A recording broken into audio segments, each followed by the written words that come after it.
Hello there, happy new year. Welcome to the year 2025. Trust you had a good 2024. The Lord has really been faithful and we are glad to have you here. Join us. Welcome to the Melvins. We have a quick one to do with you at this crucial time of the year.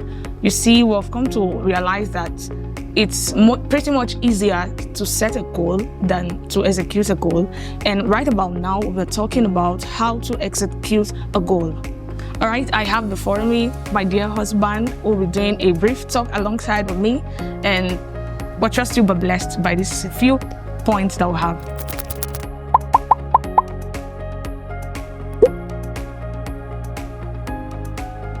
All right, I want to talk about how to execute a goal. You see, over time, we have come to realize that it is pretty much easier to set a goal than to execute it. And you agree with me that executing a goal will have to do with your conscious efforts, a planning. And now, one of the ways to execute a goal is making daily routines, setting out daily routines, having a to-do list that will have you work on this, and then you proceed to the next, and then you proceed to the next. That's how best you can actually execute a goal. You can't just have a goal and then the next day you have it executed. It doesn't work that way. In as much as you have a to-do list to look onto on a daily basis, you see that you are each day closer to achieving your goal. And another way to achieving a goal, another part of the process is having a goal-oriented mind. Once you have that goal at your forefront, and then you accompany it with daily routines, you'll see that with each passing day, you are a day closer to achieving those goals. And once you are goal-oriented at heart, you see that you tend to beat all odds that may come as obstacles to limiting your achieving the goals. And right about now, I'll have my husband talk about a few more tips on how set goals can be achieved. Over to you, Pastor. Now, you see that most often people have the wrong company even though they have the right goals, and their motivation becomes wrong.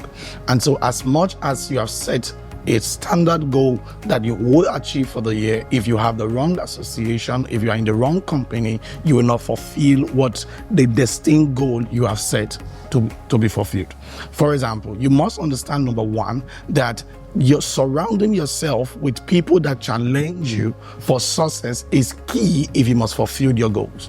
There must be people who constantly challenge you. You can't surround yourself with mediocres, people who see you as an achiever already and don't challenge you to go extra length to fulfill things. If you surround yourself with such people, you will find out that your goal will not be fulfilled. You must find yourself in the company of people who challenge you, who pushes you to go an extra mile, people who you can come to the point that you are accountable to.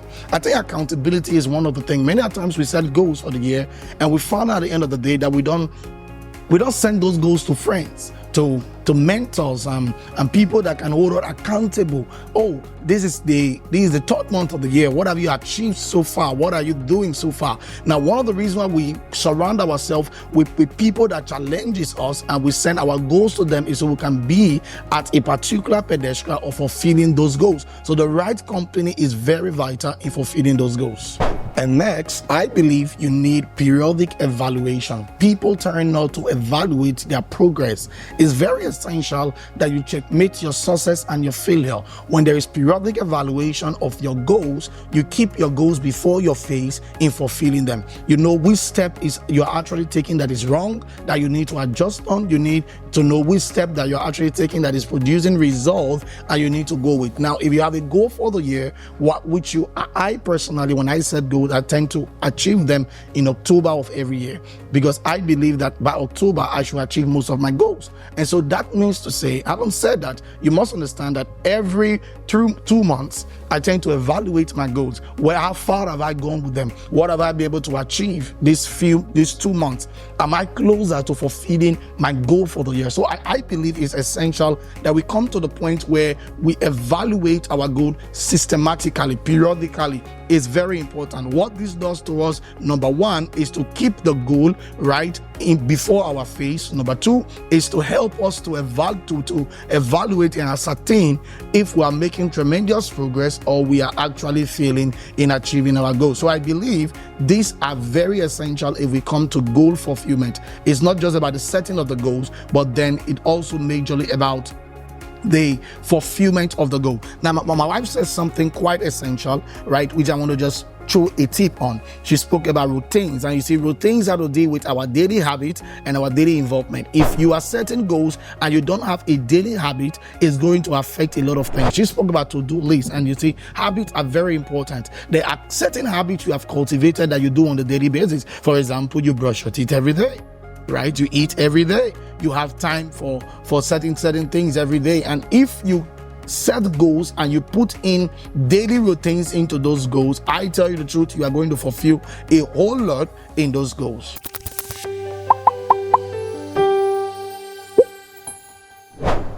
All right, continuing from when my husband stopped, I believe what you have to do next, having evaluated your periodic achievement, is to celebrate your small wins.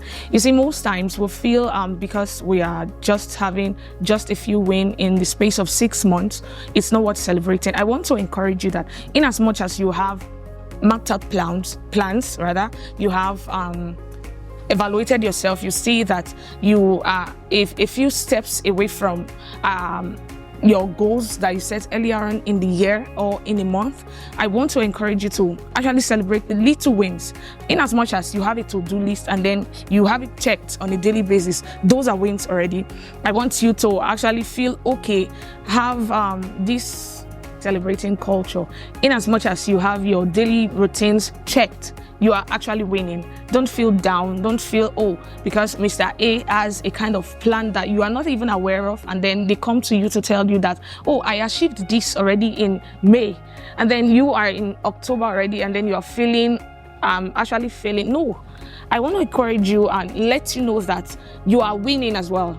That you have a small planned goal for a year, and then Mr. A has a large planned goal for a year, and then is halfway into it already in May, and then you are not so close to your goal as October. Don't feel you are failing. You're actually making great moves. Celebrate yourself and encourage yourself to push. And another one is to have a realistic goal. You can't tell that, or you can't imagine a secondary school student who is still schooling having the goal of buying a car at the end of the year. That's very unrealistic.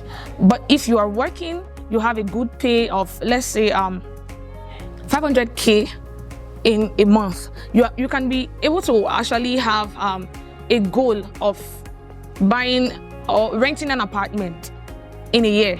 If you were staying in a one-room apartment and then you're planning on moving to a two-bedroom flat before the end of the year, it's very much realistic. And because you have a stream of income, you see that the possibility of it is not so slim. It's very much okay.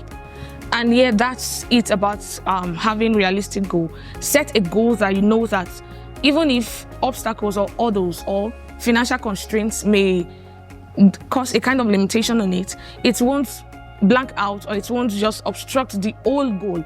Set a goal that you know that definitely, no matter the hurdles, no matter the restrictions, no matter the constraints, at the end, if you're not able to achieve the complete goal, you'll be able to at least get something very close to it. So I encourage you, set realistic goals, make daily routines towards achieving them.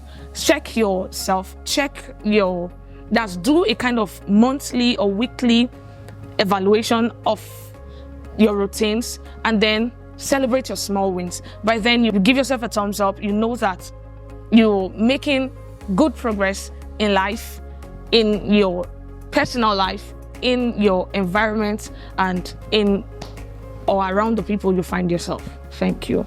Okay, if you're coming across the Melvins for the first time, I want to encourage you to click the like button, click the follow button, and click the share button. And till we meet you again in next month, February, I want to encourage you. The year just started. Stay positive, stay fresh, stay prayerful, and the Lord bless you till we come your way again. We'll remain the Melvins. Thank you so much for joining us.